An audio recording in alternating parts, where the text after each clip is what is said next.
Alors là, je vous prends, ça fait environ un mois qu'on a quitté Bali, donc l'Indonésie, et ça va faire bizarre d'en revenir sur ce voyage, sachant qu'il a été magique, il nous a beaucoup apporté, on a pu se ressourcer, se reposer, et là on est de retour dans la réalité, donc c'est assez étrange, mais d'un autre côté j'ai pu prendre pas mal de recul afin de vous raconter vraiment comment s'est déroulé notre voyage, ce qu'on a aimé, ce qu'on a un peu moins aimé, et oui ou non, est-ce qu'on voudrait retourner là-bas pour plus longtemps, moins longtemps, on va tout vous expliquer. Je vais tout vous expliquer parce que Cox n'est pas avec moi, il m'a abandonné. Il n'aime pas être sous le feu des projecteurs, c'est pour ça que vous n'allez pas le voir souvent dans ce vlog. Je vais être un peu toute seule à vous relater nos vacances, mais vous le verrez de temps en temps sur des vidéos ou des photos, enfin voilà.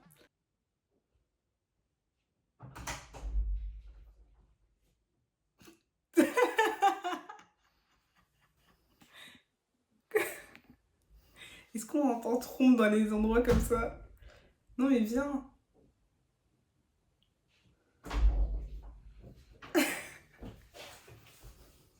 Tu te filmes là? Oui. Donc maintenant je vais vous parler des trajets. Donc on va commencer par le plus compliqué, et c'est le vol. On a pris 3 avions différents. On avait les 2 premiers, donc là je vous parle du vol aller. Donc les 2 premiers avions, on avait 7 heures de vol pour les 2, et le dernier c'était 3 heures, et avec des escales. Donc pour la première escale c'était Singapour, non c'était Dubaï pardon, et la dernière c'était Singapour. La première à Dubaï on est resté 2 heures, Singapour 2 heures aussi, et ensuite on a pris un 3e avion, et le vol a duré 3 heures. Donc 7 heures et 3 heures. Les 2 premiers avions on a voyagé avec Emirates. Et franchement, j'avais jamais voyagé avec Emirates, et c'est très cosy.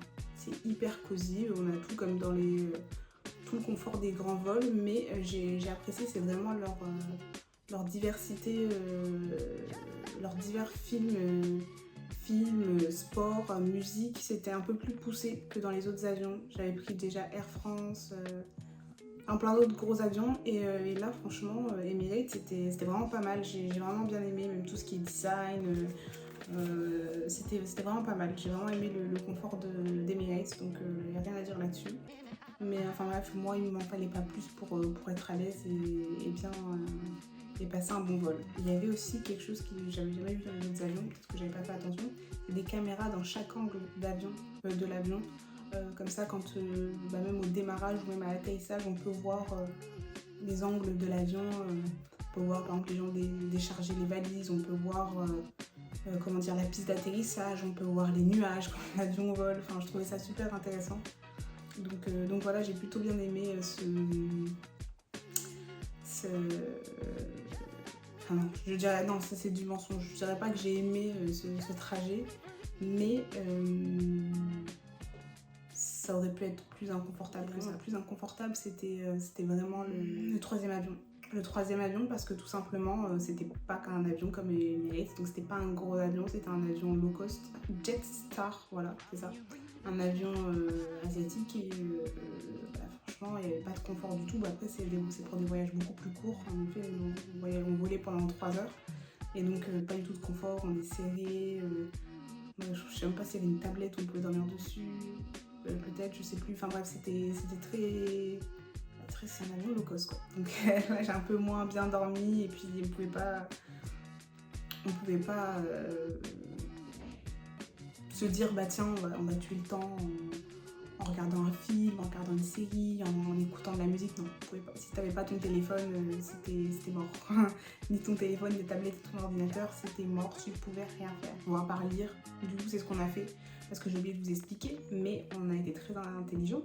On a laissé notre adaptateur dans les valises en soute bien évidemment. Enfin, on avait oublié qu'on allait dans un pays totalement étranger, dans un autre continent d'ailleurs, et qu'il n'y avait pas les mêmes prises.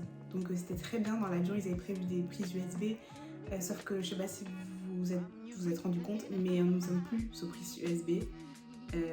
Nous sommes au USB-C. Et donc on ne pouvait absolument pas charger notre téléphone dans l'avion. Donc nulle part d'ailleurs. Même quand on faisait des escales, on ne pouvait pas du tout le charger au niveau des prises dans les aéroports parce qu'on n'était pas aux normes. Donc voilà, ça c'est un truc super important. N'oubliez pas votre adaptateur, l'avoir toujours sur vous.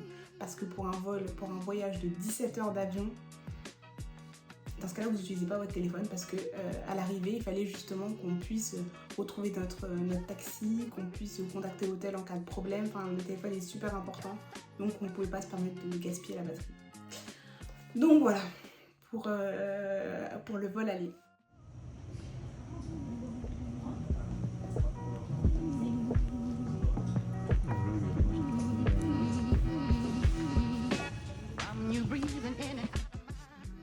Ici, notre repas du soir.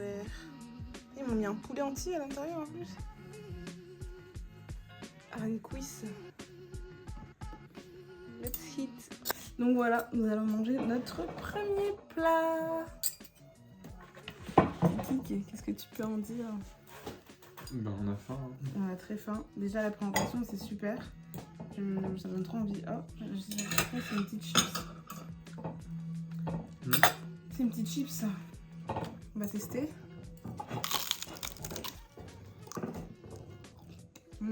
Chips aux crevettes. Très bonne.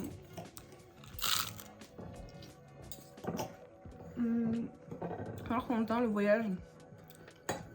Trop long. Mais encore. Bizarrement, les 2 premiers vols, ça a été. Mais il y en avait un de trop. Je suis d'accord avec lui. Et franchement, j'ai eu de la chance parce que dans le dernier vol, j'ai passé mon temps à dormir. Donc j'ai pas trop senti passer. Contrairement à Corentin. Mais t'arrives à dormir tout le temps. Toi. Non, mais j'ai eu du mal par contre quand on a pris le chronobienne. On a pris la chronobienne pour essayer de s'endormir pendant le vol le plus long. Et là, c'était compliqué quand même. J'avais du mal à m'endormir sur le commande. Moi, personnellement,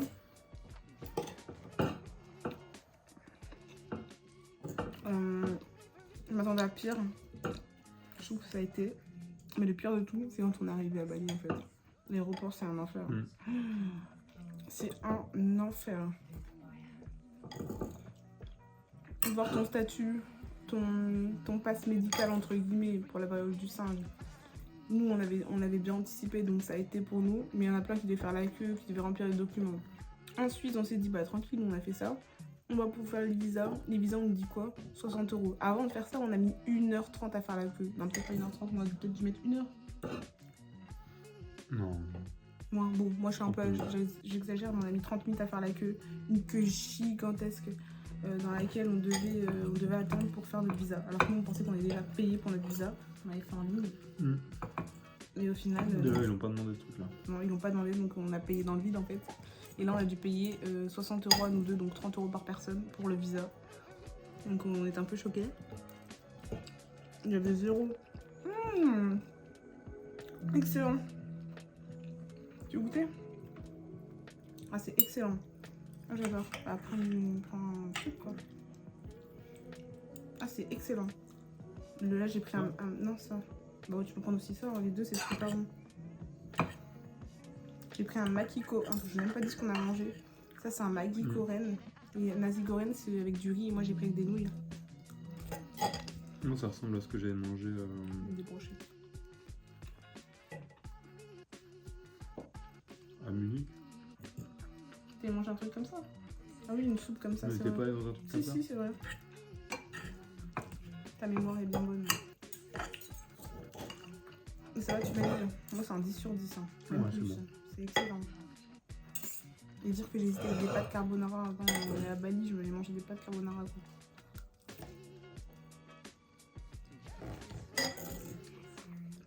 Moi, c'est très bon et ça me rappelle Nathan. Plein d'œil à Nathan. Ça me fait plaisir. s'il passe par là. Donc revenons à nos moutons. On parlait de ouais, en fait c'était très mal indiqué, tout le monde faisait la queue mais savait pas pourquoi, il y avait plein d'étrangers, enfin on comprenait rien, on voulait pas nous expliquer. C'est même pas qu'on voulait pas nous expliquer, c'est qu'il y avait personne pour nous expliquer ce qu'il fallait faire ou pas. Et on attendait, c'était mal foutu, t'avais des queues qui servaient à rien parce que... Enfin bref, c'était vraiment... Moi c'est là où j'ai commencé à perdre patience. Ensuite on termine de faire ça, on se dit bah très bien, on va pouvoir aller récupérer notre bagage, mais non, on a encore un portail de surveillance. Où là, on fait la queue, c'est rapide, on est content, on passe et on nous dit non, c'est pas le bon document, vous devez repartir, allez vous enregistrer sur les ordinateurs ou sur le QR code et vous revenez. On essaie de faire sur les ordinateurs, j'aurais dû filmer le clavier et même pas de E, comment vous voulez écrire, enfin il manquait plein de lettres, c'était vraiment trop bizarre. Mais on en est sorti grâce à Corentin qui a utilisé le QR code. Ça, la brochette. C'est la cacahuète. Et on a réussi, on est passé. On se dit, tiens c'est bien, on est tranquille, on a enfin terminé. Puis il vient me rejoindre. On repose encore nos valises, mais on a fait je sais pas combien de contrôles, on est fatigué, on n'en peut plus. On n'en peut plus, franchement on n'en peut plus. Et pour couronner tout, on arrive enfin à prendre nos valises. Il faut qu'on trouve la personne qui va nous ramener à l'hôtel.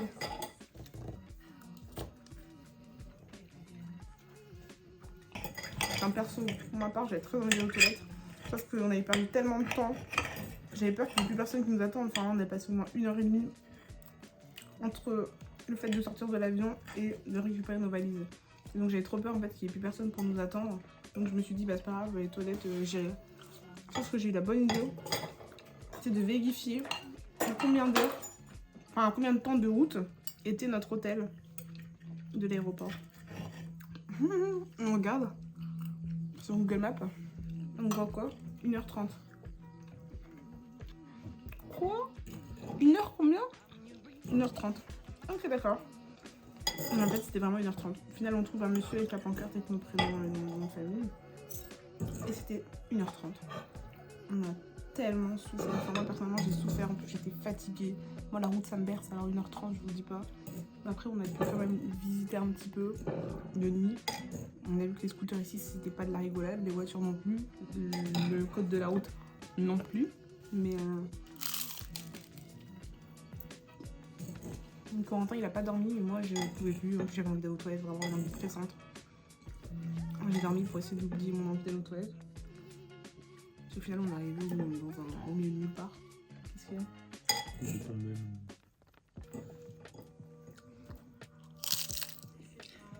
On arrive au milieu de nulle part. C'était ici. On vous montrera le complexe demain. C'est magnifique. Franchement, on a vu que de nuit, mais déjà de nuit, c'est magnifique. Et c'est gigantesque surtout.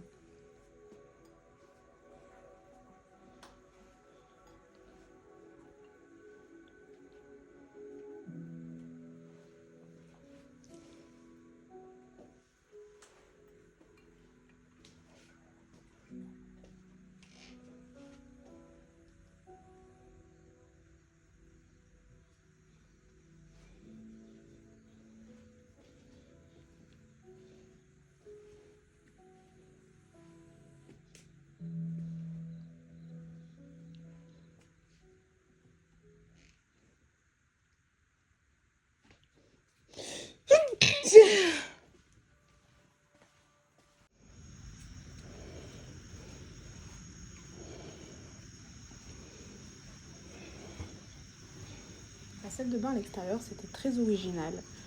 J'ai vraiment beaucoup aimé tout ce qui était déco. De toute façon, dans cet hôtel-là, tout était parfaitement bien décoré, niveau architecture, rien à dire.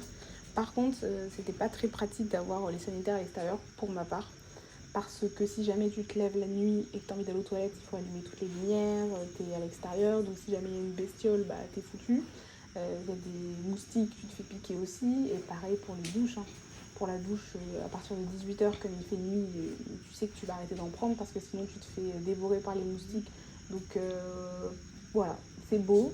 Visuellement parlant, c'est très beau. C'est bien de se maquiller la journée, etc. Passer du temps la journée, mais la nuit, même pareil pour se brosser les dents avant de dormir, c'est pas si efficace que ça.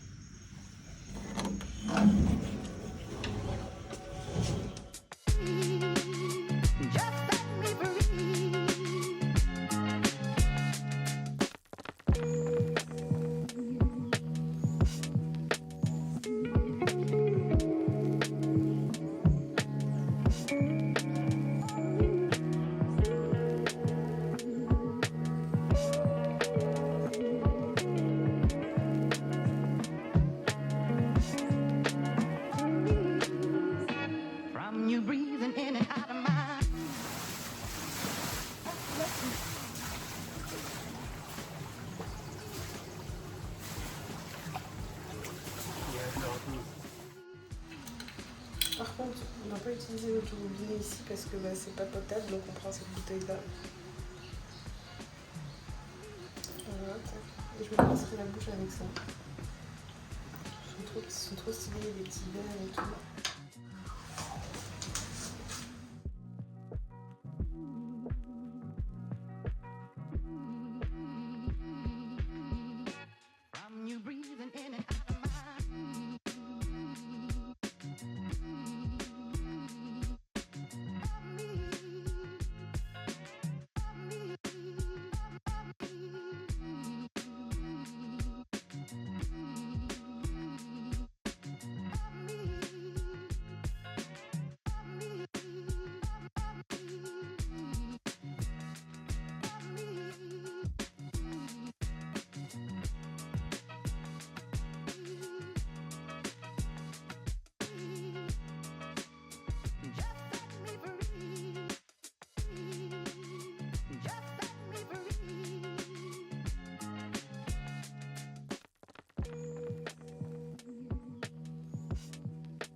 Hi guys. Donc là en fait on est dans l'hôtel, dans notre premier hôtel qui s'appelle Ubud Kappa Sense. C'est un hôtel, un grand hôtel dans lequel on reste 4 nuits. 4 nuits, donc 4 jours en tout. On est arrivé hier vers 23h. Et donc aujourd'hui on a pris le temps de se reposer. De prendre soin de nous, de prendre du temps pour nous, de profiter de l'hôtel à 100% parce qu'on part déjà dimanche matin. Donc voilà, donc aujourd'hui on a pris le petit déj qui était super beau. J'ai filmé je pense. Donc le petit déj se trouve juste en face d'une rizière. C'est super beau, super délicieux. Franchement on s'est régalé ce matin, c'était même trop too much. On a voulu tellement goûter à plein de trucs qu'au final on s'est retrouvé avec trop de choses dans l'assiette. Donc le petit déj 10 sur 10, la villa dans laquelle nous sommes avec la piscine 10 sur 10 également. On a commandé au room service hier 10 sur 10. Et aujourd'hui on s'est déplacé pour aller au restaurant ce midi. Et restaurant super bon aussi, franchement rien à dire. Ils servent des plats, des plats typiques balinais, des plats continentaux, des plats asiatiques aussi. Enfin c'est vraiment, on peut tout goûter. Les smoothies excellents aussi, Corentin en a pris un. Moi j'ai pris plutôt un mojito au fruit de la passion, j'avais jamais goûté ça et exquis. J'ai jamais bu un mojito aussi bon toute ma vie, donc super contente. Et là on était à la piscine, on s'est baigné à plusieurs reprises, que ce soit dans notre piscine ou dans celle-là, je vous montre.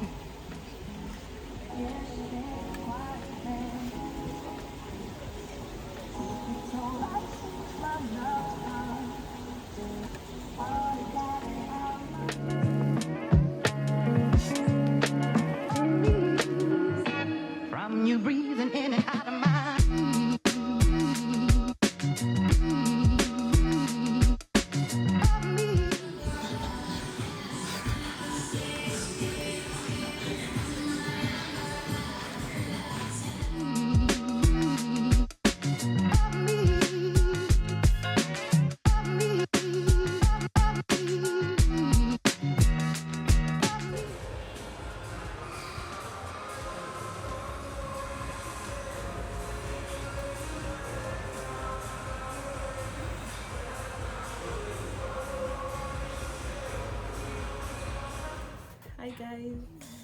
Alors là on est en train de se préparer, on va aller à la cascade, c'est notre dernier jour ici. J'ai pas eu le temps de beaucoup vlogger parce que on a fait pas mal de choses, surtout hier on n'était pas dans l'hôtel. Mais ouais, c'est notre dernier jour ici. Demain on part à 6h de l'hôtel, donc ça va être un peu triste. Ça va être dur, déjà le réveil va être dur. Et en plus de ça on est un peu triste parce que franchement cet hôtel là, on l'aimait vraiment bien, on l'a adopté, on connaît dans ses moindres recoins et calme, apaisant, franchement c'était très bien. Hier on a été au bout du centre et là c'était autre chose. Ça nous a fait du bien d'être avec les locaux, de connaître un petit peu leur marché, c'était pas mal, mais il y avait beaucoup, enfin toute une semaine là-bas, je pense que on n'aurait pas aimé. C'est bien on préfère le calme, la tranquillité. Et après ça nous a fait pour une soirée, c'était pas mal. Hein. Pour une soirée, se promener, manger là-bas, aller au marché, côtoyer les locaux, côtoyer les gens, c'était pas mal aussi. On va pas s'en plaindre. Après, au niveau du trafic, il y a vraiment beaucoup d'embouteillages. On peut rester pendant 30 minutes à un point sans bouger. Mais bon, voilà, on est des Parisiens, donc le trafic, nous on connaît quand même. Donc c'est pas ça qui nous fait peur. Donc voilà. Qu'est-ce que je peux vous dire d'autre? Ce matin, on a visité un temple balinais qui est juste à côté d'ici. C'était pas mal. Franchement, on a pu apprendre pas mal sur leur culture, sur la religion surtout. C'était plutôt cool. Et voilà, et là on va aller voir les cascades de Canto Lampo. Oh, il y a un moustique. Mais il ne pourra pas approcher parce que j'ai mis ceci. Si vous partez dans les tropiques, soit en Afrique ou en Asie, même en République dominicaine, Mexique, tout ça, Amérique latine, prenez ça. C'est pas un placement de produit, hein. Je suis pas influenceuse, mais ça vaut vraiment le coup. On en a même acheté 2 parce qu'on pensait ne pas en avoir assez. Ça c'est le nouveau format, mais franchement on l'utilise tout le temps. Là je viens d'en mettre et avant d'aller dans la cascade, je me mettrai ma petite crème solaire. This one, superbe aussi, SVR, on change pas.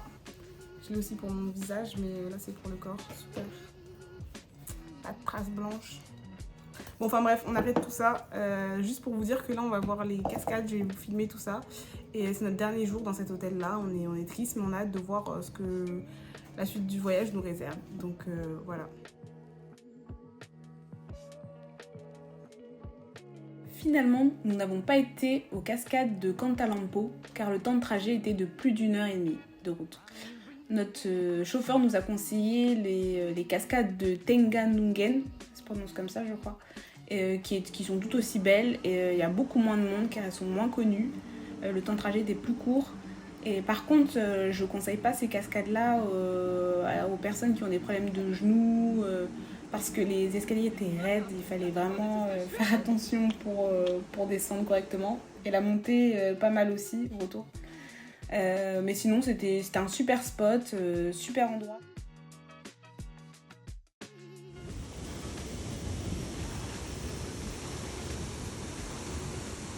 Par contre, y aller avec des baskets, bien évidemment, parce que ça glisse beaucoup au descendre.